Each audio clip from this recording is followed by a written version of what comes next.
Hey guys, welcome back to the AR YouTube channel. और suppose आप एक plane में बैठकर सफर कर रहे हैं, आप अपना फोन निकालकर यूट्यूब देखने लगते हैं, तभी आपको पता चलता है कि एक प्लेन में आग लग चुकी है और वो आसमान में गोल गोल घूम रहा है। आप एक नजर खिड़की की ओर देखते हैं तो पता चलता है कि आपका प्लेन ही गोल गोल घूमने लग रहा है। ये कोई और प्लेन नहीं बल्कि वही प्लेन है जिसमें आग लगी है। ये कहानी भले ही आपको फिल्मी लग रही होगी, पर आज से कुछ दिनों पहले ही 24 अप्रैल 2023 को ऐसी ही सिमिलर घटना देखने को मिली फ्लाई दुबई के साथ। तो आइए इस केस की छानबीन करते हैं आज के इस वीडियो में। 24 अप्रैल 2023 fly Dubai flight 576 Kathmandu Nepal से उड़ान भरने वाला था।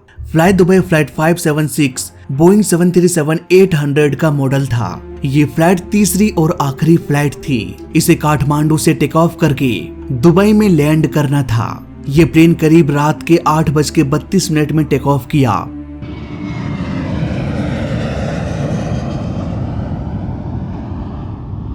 काठमांडू के आसपास रहने वाले लोगों ने आसमान में आग के लपटों को देखा। लोगों ने अपने कैमरे में भी इसे कैद कर लिया। इसके बाद देखते ही देखते सोशल मीडिया में ये वीडियोस वायरल हो गया। इवन न्यूज चैनल्स में लाइव दिखाया जा रहा था कि अभी ये काठमांडू का चक्कर लगा रहा है, इंडिया के ऊपर से उड़ रहा है। शायद ये दिल्ली में इमरजेंसी लैंडिंग कर सकता है। और पता नहीं, इस तरह की कई सारी बातें न्यूज में निकल कर आने लगी। इन न्यूज को देखकर लोगों के बीच काफी डर का माहौल बन गया कि अब आगे क्या होगा। खास करके उन यात्रियों के रिलेटिव्स जो उस प्लेन में सफर कर रहे थे। न्यूज वाले सनसनी न्यूज फैला रहे थे कि आखिर क्या होगा इस जलते हुए प्लेन का, कहां पर जाकर ये इमरजेंसी लैंडिंग करेगा। पर आखिर में हुआ क्या? मजे से ये प्लेन उड़ता रहा और निकल गया दुबई। दुबई में बिना किसी प्रॉब्लम के सुरक्षित लैंड कर गया। सारे न्यूज चैनल्स टुकुर टुकुर देखते रहे कि भाई सनसनी खेज था, पर कुछ हुआ नहीं। दोस्तों, न्यूज वालों की तो बोलती बंद हो गई। मैंने भी इस न्यूज को देखा, वीडियो को देखा, लेकिन मैं किसी और प्लेन के इन्वेस्टिगेशन में बिजी था। और वैसे भी ये न्यूज मुझे उतना जरूरी न्यूज नहीं लगा, इसलिए मैं भी साइलेंट हो गया। लेकिन आप लोगों ने लगातार मुझे मैसेज किया, कमेंट किया, इसलिए मुझे आगे ये वीडियो बनाना पड़ रहा है। तो आइए पूरी सच्चाई आपके सामने रखने की कोशिश करते हैं आज के इस वीडियो में। इस फ्लाइट के बारे में और भी डिटेल में जानकारी पाने के लिए मैंने फ्लाइट रडार 24 में इस प्लेन को ट्रैक किया, जहां मुझे बहुत सारी बातें पता चली। जैसा कि हम देख सकते हैं, उड़ान के महज 3 मिनट के अंदर ही प्लेन तेजी से राइट की ओर मुड़ गया, जबकि इस प्लेन को कुछ इस तरह से अपने पाथ को फॉलो करते हुए दुबई की ओर निकलना था, लेकिन ये जल्दी से राइट की ओर मुड़ गया। दरअसल गड़बड़ी की शुरुआत यहीं पर हो चुकी थी। यहाँ पर प्लेन के इंजन के साथ कुछ तो हुआ जिससे प्लेन में आग लग गई। इसके बारे में हम थोड़ी देर बाद बात करेंगे। नाउ पायलट ATC से बात करने लगे। कैप्टन ने एयरपोर्ट का एक चक्कर लगाया। इसके बाद ये प्लेन थोड़ा सा आगे जाकर काठमांडू के आसमान में चक्कर लगाने लगा। इसी चक्कर लगाने के दौरान प्लेन 28,000 फीट के एल्टीट्यूड पर भी पहुंच गया। चक्कर लगाते लगाते करीब 20 मिनट गुजर गया। इतने समय में पायलट ने सारे इंस्ट्रूमेंट को चेक कर लिया। प्लेन में सब कुछ ठीक था। फाइनली उन्होंने डिसीजन लिया कि चलो दुबई चलते हैं। फिर ये प्लेन दुबई की ओर निकल पड़ा। ये प्लेन मजे से आसमान में उड़ रहा था और सारे न्यूज वाले मिलकर धरती में सबको पागल बना रहे थे। आज की ताजा खबर, उड़ान के दौरान विमान में लगी आग, सैकड़ों की जान हवा में फंसी। खैर, फ्लाई दुबई बिना किसी प्रॉब्लम के दुबई में लैंड कर गया। इसके बाद फ्लाई दुबई एयरलाइन ने एक स्टेटमेंट जारी किया।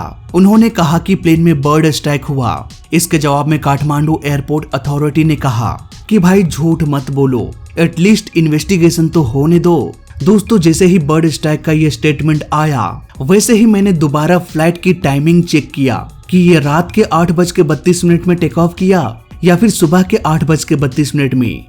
ये प्लेन रात को टेक ऑफ किया था और रात को बर्ड स्ट्राइक हो जाना ये थोड़ा सा अननेचुरल सा लगता है। हालांकि इन्वेस्टिगेशन के बाद सब कुछ सामने आ ही जाएगा, इसलिए सीधे बात करते हैं कि आखिर इंजन में आग लगी तो कैसे लगी। इसे समझने के लिए हमें सबसे पहले ये समझना पड़ेगा कि प्लेन का इंजन किस तरह से काम करता है। जेट इंजन का बाहरी ब्लेड्स हवा को खींचकर अंदर की ओर सक कर लेता है।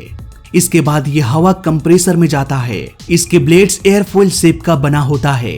ये हवा को कंप्रेस करके कंबसन की ओर भेज देता है, जहां पर इस हवा के साथ फ्यूल मिक्स हो जाता है और यहीं पर होता है एक जोरदार धमाका।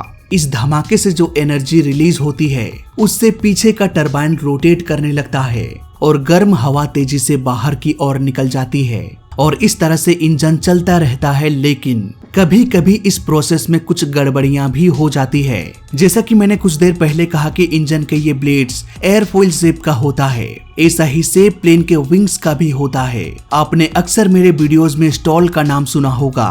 प्लेन का विंग्स और सामने आ रही हवा के बीच का एंगल अगर जरूरत से अधिक बढ़ जाए या जरूरत से अधिक कम हो जाए, ऐसे केस में प्लेन को लिफ्ट मिलना बंद हो जाता है और प्लेन स्टॉल कंडीशन में चला जाता है। ऐसा ही स्टॉल हमें इंजन के ब्लेड्स में भी देखने को मिलता है। जब अनबैलेंस एयर अलग ही डायरेक्शन और स्पीड में इंजन में दाखिल होता है तो कंप्रेसर के ये ब्लेड्स हवा को ठीक से खींच नहीं पाते और हवा की मात्रा कम हो जाने के कारण ये कंप्रेस भी नहीं हो पाता। इसे हम एविएशन के लैंग्वेज में कंप्रेसर स्टॉल कहते हैं। इसे आसान भाषा में कहें तो कंप्रेसर के ब्लेड्स और हवा का एक खास रिश्ता होता है।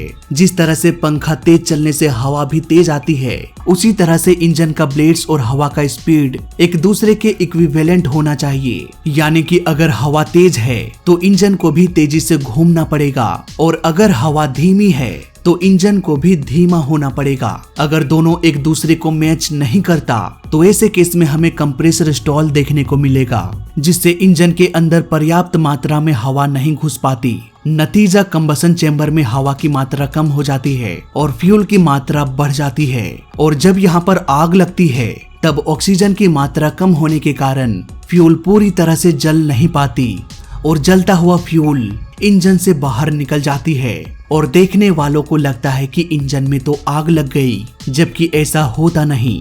कभी कभी ये आग इंजन के आगे से भी निकल जाती है। ये सब कुछ 1 सेकंड के लिए होता है। यही वजह है कि प्लेन के इंजन के थ्रस्ट को एक ही बार फुल नहीं किया जाता, बल्कि धीरे धीरे उसे मैक्सिमम किया जाता है, ताकि इंजन के अंदर आ रही हवा की रफ्तार भी धीरे धीरे बढ़ती जाए। अगर अचानक से इंजन को फुल कर दिया जाए तो अचानक से उतनी मात्रा में हवा इंजन के अंदर सक नहीं हो पाएगा और इंजन के अंदर हवा की कमी के कारण हमें देखने को मिलेगा कंप्रेसर स्टॉल। ये सब कुछ आपको समझाते समझाते मुझे मिनटों का समय लग गया, लेकिन प्लेन के इंजन में ये सब कुछ 1 से 2 सेकंड के अंदर ही हो जाता है और जब ये होता है तब आग की लपटें निकलती है।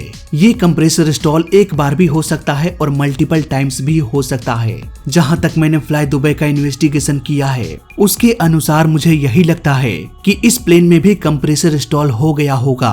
हो सकता है ये अनइवन एयर की वजह से हुआ हो या फिर बर्ड स्ट्राइक के कारण कुछ भी हो सकता है। ये आग उस तरह का आग नहीं था जिससे प्लेन को बहुत बड़ा खतरा हो जाए। इंजन में आग लगेगी तभी तो इंजन रन करेगा।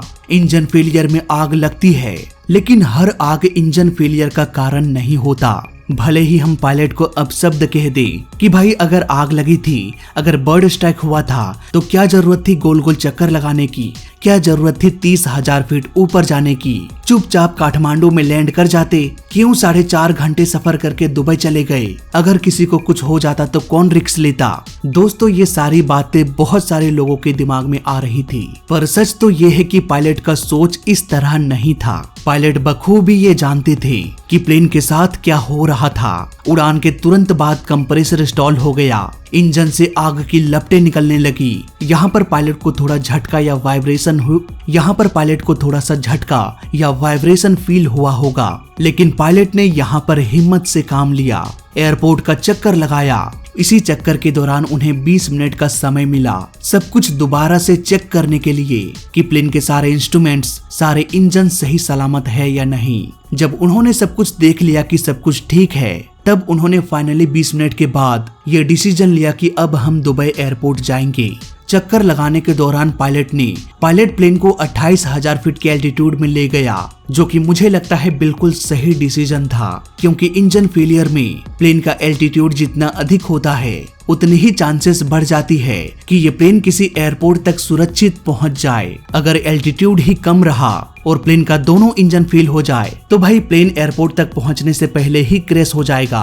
इसलिए प्लेन का एल्टीट्यूड बहुत बड़ा रोल निभाता है। इसलिए मेरे ओपिनियन में पायलट ने जो कुछ भी किया बिल्कुल सही किया। इवन अगर इसका एक इंजन फेल भी हो जाता तब भी बोइंग 737 का एकमात्र इंजन इतना पावरफुल है कि वो आसानी से पूरे प्लेन को अकेला ही संभाल सकता है। तो आपको क्या लगता है, क्या पायलट का डिसीजन सही था? बताइएगा मुझे नीचे कमेंट्स में। फिलहाल इस छोटे से केस स्टडी में अभी तक के लिए बस इतना ही। वीडियो अच्छा लगा तो लाइक कर देना, बुरा लगा तो डिसलाइक कर देना और दोनों ही केस में चैनल को सब्सक्राइब कर देना, क्योंकि इस चैनल में सीखने के लिए बहुत कुछ है। तो मैं मिलता हूँ आपसे अगली वीडियो में, तब तक के लिए देखते रहिए और सीखते रहिए। जय हिंद, वंदे मातरम।